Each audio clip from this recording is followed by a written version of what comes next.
तो हेलो दोस्तों, मेरा नाम है पुजारी Mahadev.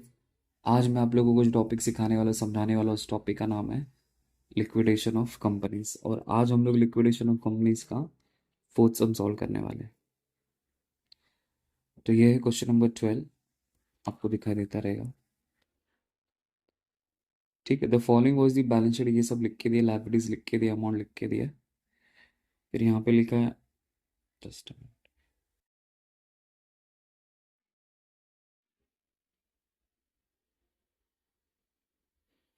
On 31st March 2017 the company went to into liquidation. The dividend on 14% preference shares was in arrears for 1 year. Okay, तो कंपनी ने 14% प्रेफरेंस शेयर्स के ऊपर डिविडेंड एक साल तक कब तक पे नहीं किया है। ठीक है। The Sunday creditors include preferential creditor amount ₹30,000। तो ये जो संडे क्रेडिटर आपको दिखाई दे रहा है 1,17,800, उसके अंदर आपका 30,000 प्रेफरेंशियल क्रेडिटर है। तो 30,000 प्रेफरेंशियल क्रेडिटर है, तो इसमें से हम लोग माइनस कर देंगे संडे क्रेडिटर 1,17,800 माइनस 30,000। तो अगर मैं माइनस करूंगा तो कितना आंसर आता है?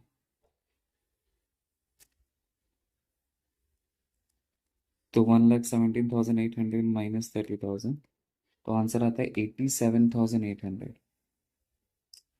तो 87,800 अब मेरा क्रेडिटर का वैल्यू है। फिर आगे लिखा था assets realise from the following. Land land इतना बेचा, इसको बिल्डिंग इतना बेचा तो इतना पैसा मिला, प्लांट इन्वेस्टमेंट बेचा इतना पैसा मिला, पेटेंट स्टॉक ये सब लिख के दिए। फिर आगे लिखा है the expenses of liquidation amount ₹29,434। Okay, तो लिक्विडेशन एक्सपेंस के बारे में लिख के दिया है। फिर then liquidator is entitled to a commission of 2% on all assets realized. Okay, तो जो लिक्विडेटर है वो कमीशन पे करे 2%, कमीशन पे किया जाएगा उसे 2% का ऑन ऑल असेट्स रियलाइज। तो ये हमने जो असेट्स को बेचा है सबका टोटल मार के उसके ऊपर 2% कमीशन आ जाएगा, एक्सेप्ट कैश बैंक बैलेंस नहीं लेना है। ठीक है। And the 2% on the amount among the unsecured creditor other than preferential creditor. Okay, तो अदर देन का मतलब होता है उसको छोड़कर, मतलब अनसेक्योर्ड क्रेडिटर के ऊपर ही आपको 2% निकालना है। लास्ट वाले सब में कैसा था कि unsecured creditor including preferential creditor था, बट यहाँ पे लिखा है अदर देन। तो अदर देन का मतलब होता है उसको छोड़कर। तो प्रेफरेंशियल क्रेडिटर को छोड़ के जो बचता है अनसेक्योर्ड क्रेडिटर का वैल्यू जो आता है उसके ऊपर आपको 2% निकालना है। ठीक है। अगर नहीं समझा तो कोई बात नहीं, जब मैं सम सॉल्व करूंगा तो आपको समझ में आ जाएगा। फिर आगे लिखा all payments are made on up to 30 June 2017। Okay, तो लिक्विड बिजनेस लिक्विडेट हो रहा है 31 मार्च 2017 को, लेकिन लोगों का पेमेंट कब किया गया? 30 जून 2017 को। तो पेमेंट करने में देरी हो गई है, तो इसका मतलब आपको इंटरेस्ट इंटरेस्ट पे करना पड़ेगा। ठीक है, निकालेंगे। फिर आगे लिखा है interest on mortgage loan shall be ignore at the time of the payment. Okay, तो interest on loan on mortgage,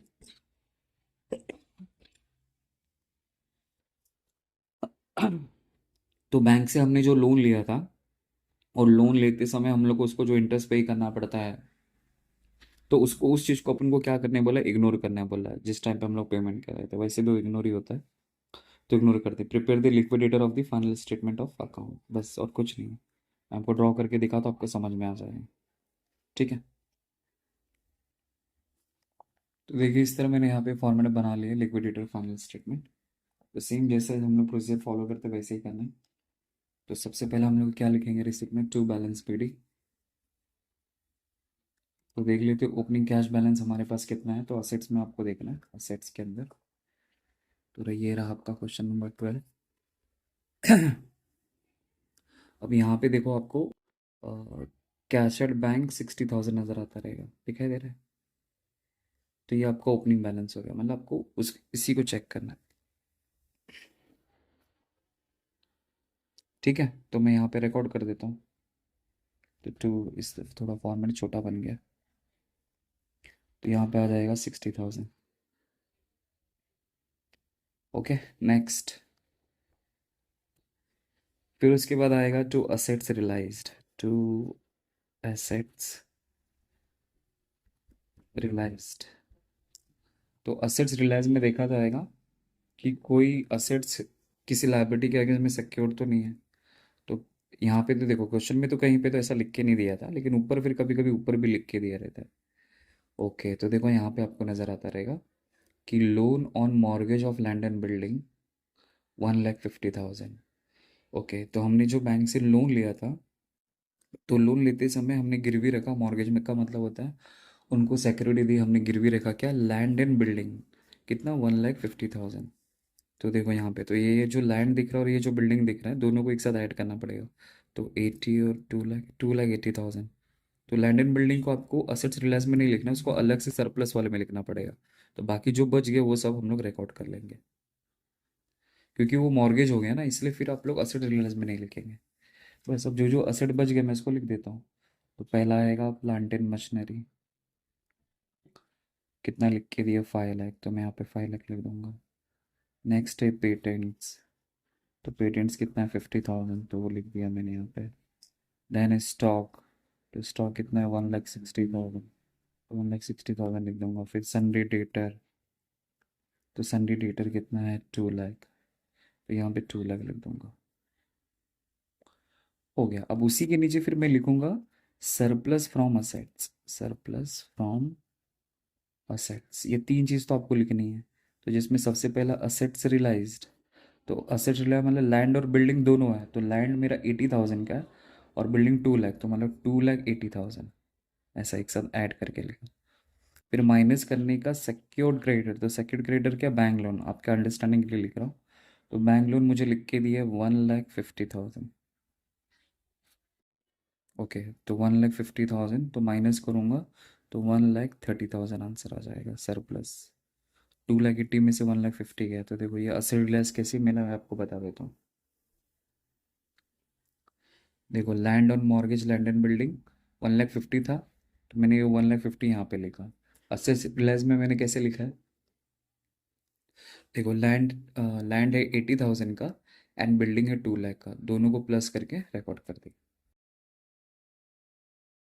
ठीक है, चलो कहानी में और आगे बढ़ते हैं।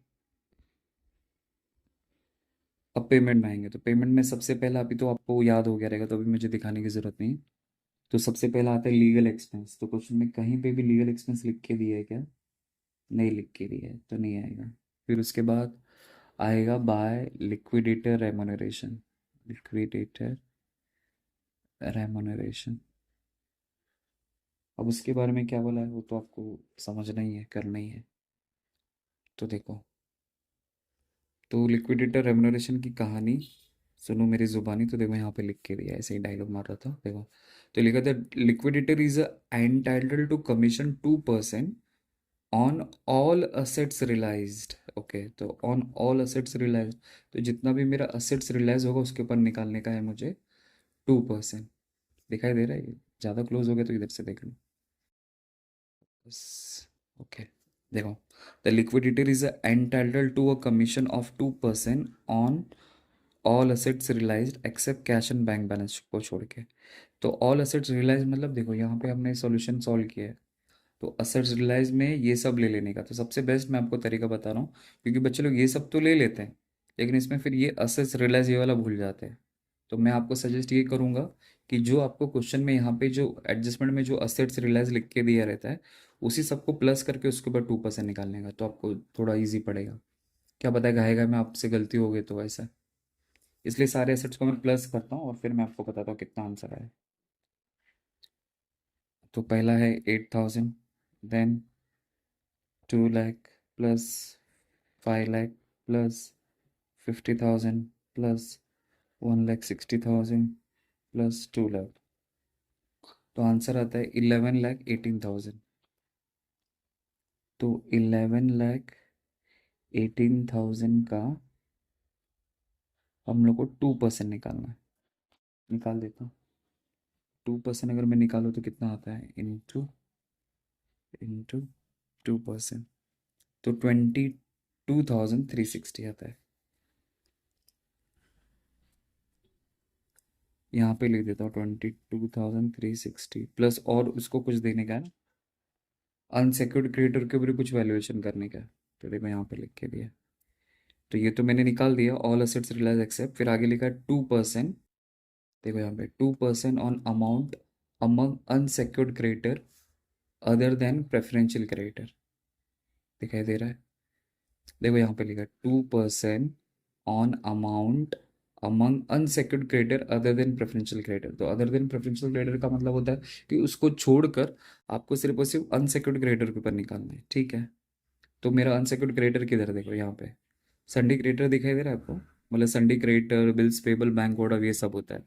अब मैं यहाँ से स्टार्टिंग से पढ़ूंगा तो ये प्रेफरेंस शेयर हो गया, ये भी इक्विटी हो गया, ये डिबेंचर हो गया, ये उसका इंटरेस्ट हो गया, ये लोन तो ये सिक्योर्ड हो गया, बचा ये। तो जो बच गया वही आपका क्या हो जाएगा? अनसिक्योर्ड। तो अनसिक्योर्ड लोन तो है ही नहीं, छोड़ दो। फिर है संडे क्रेडिटर, बचता है 1,17,800, लेकिन उसमें क्या लिखा है कि 1,17,800 में आई थिंक प्रेफरेंशियल क्रेडिटर है, देखो 30,000। तो इसलिए इसमें से माइनस कर देंगे, जो बचेगा वो आपका अनसिक्योर्ड क्रेडिटर हो जाएगा। तो मैं यहाँ पे वाक्य नोट करके दिखा देता हूँ, अगर नहीं समझ रहा था तो मैं यहाँ पे देखो टोटल हम लोग को संडी क्रेडिटर लिख के दिया है 1,17,800। अब इसमें से मैं माइनस करूँगा प्रेफरेंशियल क्रेडिटर जो मुझे लिख के दिया है 30,000। अगर इसमें से इसको मैं सब्सट्रैक्ट करता हूँ तो 87,800 आ जाएगा। तो ये मेरा बन गया अनसिक्योर्ड क्रेडिटर। अब इसके ऊपर हमें कितना कमीशन देना है? 2%। तो मैं यहीं पे निकाल लेता हूँ, तो इंटू 2%। तो ये 2% मैंने निकाला तो 1,756 की कमीशन आ गया।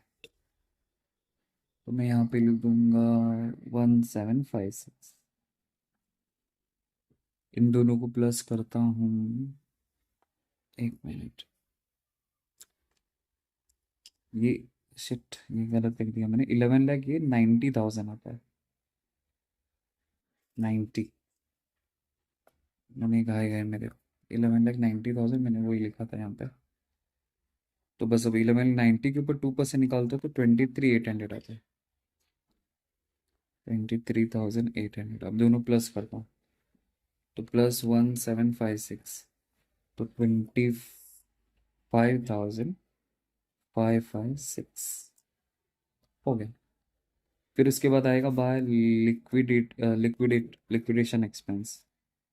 तो क्वेश्चन में देख लेते हैं कि कोई भी लिक्विडेशन एक्सपेंस है क्या। अगर मैं आपको दिखाऊं क्वेश्चन में, तो देखो, तो एक्सपेंसेस ऑफ लिक्विडेशन अमाउंट ₹29,434 दिख रहा है। तो ये एक्सपेंसेस ऑफ लिक्विडेशन हो गया 29,434। तो 29,434 आ जाएगा। ओके, फिर उसके बाद पेमेंट किया जाता है डिबेंचर होल्डर का।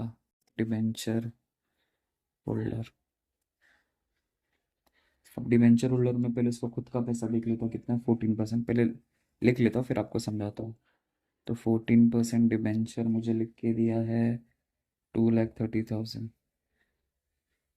फिर उसी के साथ उसका इंटरेस्ट भी है, interest on debenture. Interest on debenture कितना है? 32,200। देखिए ये क्वेश्चन है। 14% debenture having floating charge on all asset, मतलब कोई भी एसेट्स के ऊपर लोग अपना चार्ज कर सकते हैं, राइट दिखा सकते हैं। इतना 2,30,000, तो वो मैंने यहाँ पे लिख दिया। फिर इंटरेस्ट ऑन डिबेंचर आपको वही यहाँ पे देखो, interest outstanding on above the debenture also having the floating charge on as above 32,200। तो वही सिक्योरिटी के बारे में लिख के देगी, वो लोग असेट्स के ऊपर अपना हक जता सकते हैं। ठीक है, ये तो बाकी हो गया। अब क्या देना है इसमें, इस बात का ध्यान रखना है आपको कि अगर लिक्विडेटर को अगर पेमेंट करने में अगर देरी हो गई तो जितने जितना उसको पेमेंट करने में लेट होगा उतने महीने का उसको इंटरेस्ट भी पे करना पड़ेगा डिबेंचर पर। तो क्वेश्चन में अगर मैं आपको दिखाऊं तो डेट आपको नजर आता रहेगा यहाँ पे देखो, all payment were made on up to 30 June 2017। Okay, तो कंपनी ने 30 जून 2017 को सबका पेमेंट किया है, लेकिन अपना अकाउंट क्लोज कब हो रहा हो देखो 31 मार्च 2017। तो यहाँ से लेके ये अगर यहाँ तक काउंट करो तो कितना महीना होता है? तो उसका भी इंटरेस्ट आपको देना पड़ेगा। तो जून 30 जून ना, और अकाउंट क्लोज होता है 31 मार्च, तो अप्रैल मई जून, इट मीन्स 3 महीना। तो वही तो वापस इंटरेस्ट ऑन डिबेंचर निकालेंगे। तो देखो, तो ये जो वैल्यू दिखाई दे रहा है आपको 2,30,000 का 14%, तो वो मैं यहाँ पे लिखूंगा। तो 2,30,000 का 14% इंटू 3/12, क्योंकि पेमेंट करने में आपको 3 महीने का डिले हो गया है। तो 2,30,000 इंटू 14% इंटू 3/12, तो आंसर आता है 8050। बस वो यहाँ पे मैं लिख दूंगा।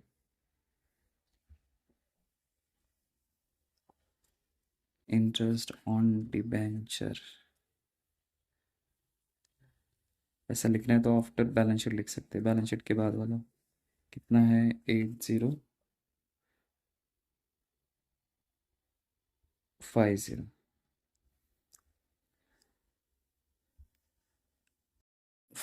बस हो गया। अब डिबेंचर होल्डर के बाद फिर किसका पेमेंट आता है, फिर पेमेंट किया जाता है प्रेफरेंशियल क्रेडिटर का। तो क्या मुझे क्वेश्चन में प्रेफरेंशियल क्रेडिटर लिख के दिया है? हाँ लिख के दिया है, देखो कितना लिख के दिया है।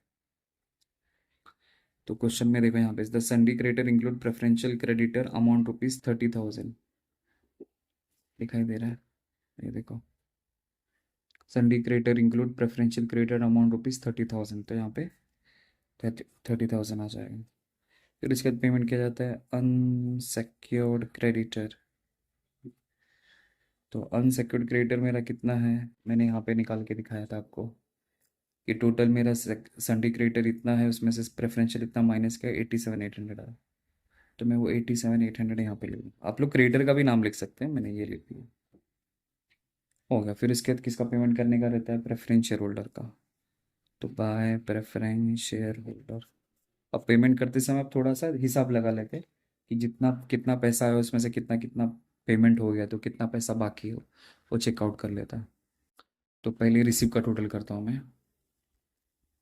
Reset 60,000 plus 5 lakh plus 50,000 plus 1,60,000 plus 2 lakh plus 1,30,000, तो आता है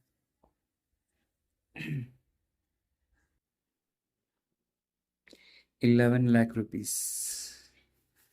मैं अंडरस्टैंडिंग के लिए यहाँ पे लिख ले रहा हूँ, आप लोग भी पेंसिल से ऐसा लिख लेना। तो ये 11 लाख रुपए आ गया। अब इसमें से ये सबको माइनस कर दो, देखते हो कितना पैसा बचा है।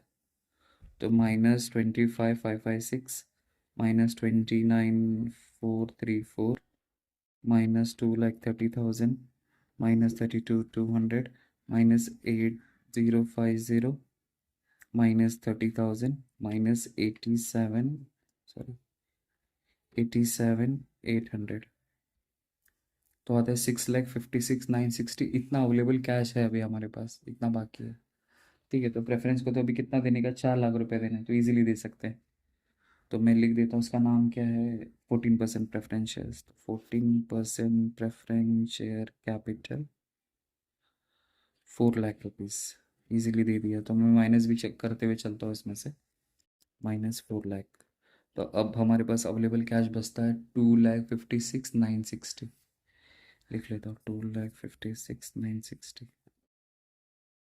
ठीक है। अब प्रेफरेंस में उसका कोई एरियर्स ऑफ डिविडेंड अगर कोई बाकी रहेगा तो वो भी पे कर लेते हैं, तो कुछ लिख के दिए गए इसमें, देख लेते हैं। तो देखो यहाँ पे लिख के दिया है the dividend on 14% preference shares was arrears for a 1 year. Okay, तो कंपनी ने 1 साल का डिविडेंड अब तक उनको पे नहीं किया है। यहाँ पे देखो ना, dividend on 14% preference shares was in arrears for 1 years. ठीक है, तो 1 साल का निकाल लेता हूँ मैं यहाँ पे, एरियर्स ऑफ प्रेफरेंस डिविडेंड। तो इसके ऊपर निकाला 4 लाख के ऊपर 14%, 4 लाख का 14%, वो भी 1 साल के लिए बोला, इंटू 1 भी करें, नहीं करेंगे तो भी चलेगा, वही आंसर आता है। तो 4 लाख का 14% इंटू 1, चलो ठीक है, तो 56,000। अब इसमें से -2,56,960, तो अब हमारे पास अवेलेबल कैश बचता है 2,09,60। अब देखते इक्विटी को कितना पैसा देने का है।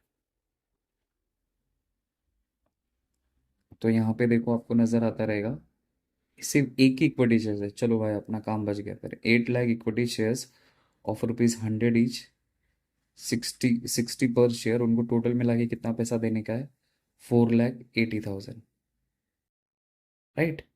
और हमारे पास पैसा कितना है, 2,09,60। तो जितना पैसा उतना उनको दे देंगे, अभी कुछ कर भी नहीं सकते इसके लिए। और यहाँ पे आपको लॉस पर शेयर भी निकालने की ज़रूरत नहीं। अगर यहाँ पे समझो वही दो टाइप का शेयर होता है, जैसे यहाँ पे 8,000 इक्विटी शेयर्स लिख के दिया है, फिर नीचे 5,000 इक्विटी शेयर या 3,000 इक्विटी शेयर्स, ऐसा कुछ लिख के दिया रहता है ना, तो उस केस में फिर हम लोग को लॉस पर शेयर वैल्यू निकालना पड़ेगा। बट यहाँ पे ऐसा कुछ करने की ज़रूरत नहीं, सिंगल ही है। तो सीधा जो पैसा बच गया वो इक्विटी शेयर होल्डर को दे दो। तो यहाँ पे आ जाएगा बाय इक्विटी शेयर होल्डर